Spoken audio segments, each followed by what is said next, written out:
En fait, je suis très fière. Je dois avouer que je ne connaissais pas ce prix et je ne savais pas ce que c'est ce truc de l'humanité, etc.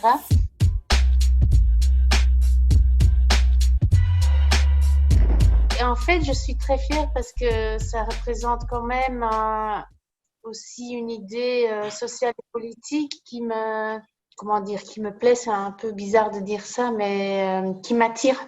De recevoir un prix pareil, ça me rassure que je ne fais pas n'importe quoi, que c'est important, que ce n'est pas seulement un livre pour l'esthétique, etc., mais que c'est aussi important pour la société. Voilà, ça me rassure. Raconter l'histoire d'une femme qui doit choisir entre son rôle de mère, de maman et son travail, c'est quelque chose qui me préoccupe depuis que j'ai des enfants. La deuxième raison, c'est l'Odyssée de Homère. Dans ce texte qui pour nous est un classique, on se base dessus, c'est une référence très très importante. C'est le rôle de la femme dans ce livre qui est vraiment, elle attend son mari qui a plein d'aventures, qui a plein d'autres femmes, qui a une vie hyper intéressante et elle est là à la maison, elle attend. Et donc, cette Pénélope dans l'Odyssée, j'ai voulu lui donner une nouvelle vie. Je ne suis pas la première qui a essayé de le faire, mais bon, moi je l'ai fait dans mon livre qui s'appelle Pénélope. Voilà, les deux vies de Pénélope.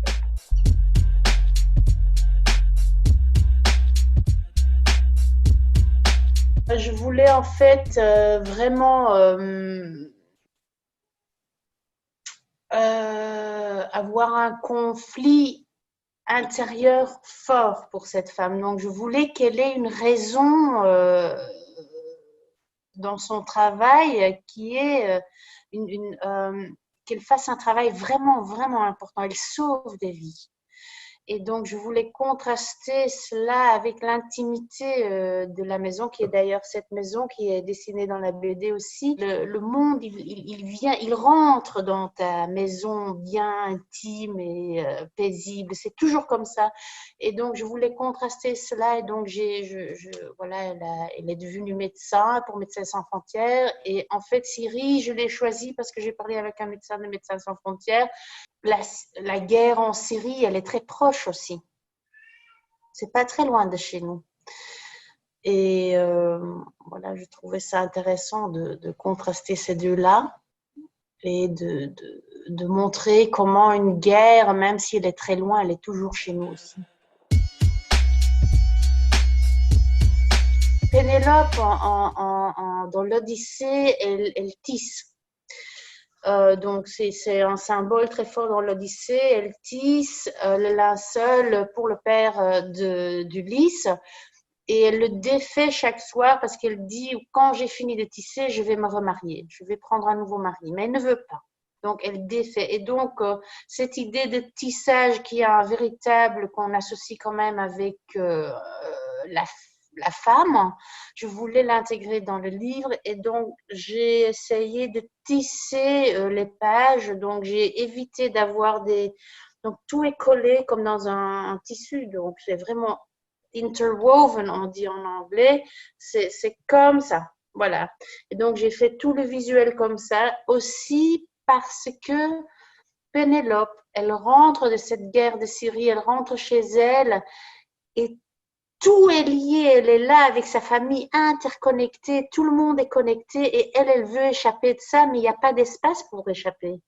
Donc, c'est pour ça que j'ai fait ce choix de ne pas avoir des cases, vraiment, tout se touche. Elle est là, un peu attrapée dans ce tissu humain de cette famille et dont elle fait partie. Et c'est très difficile de défaire un fil sans que tout se défait.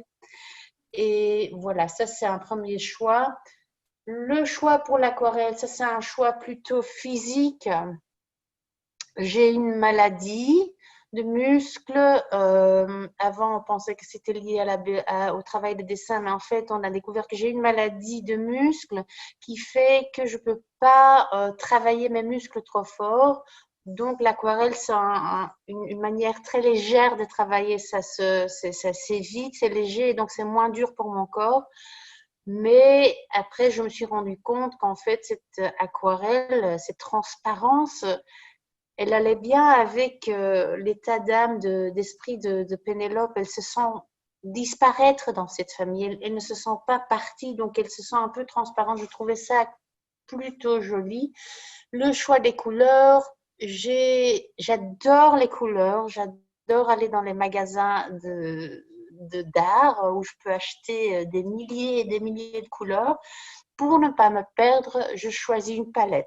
C'est quelque chose que j'ai appris d'un collègue qui m'a dit il faut limiter la palette de couleurs, sinon ça devient n'importe quoi. J'ai choisi des couleurs qui pour moi sont liées à l'intimité, aquarelle, douceur, famille. Voilà, j'ai essayé d'établir un univers avec ça.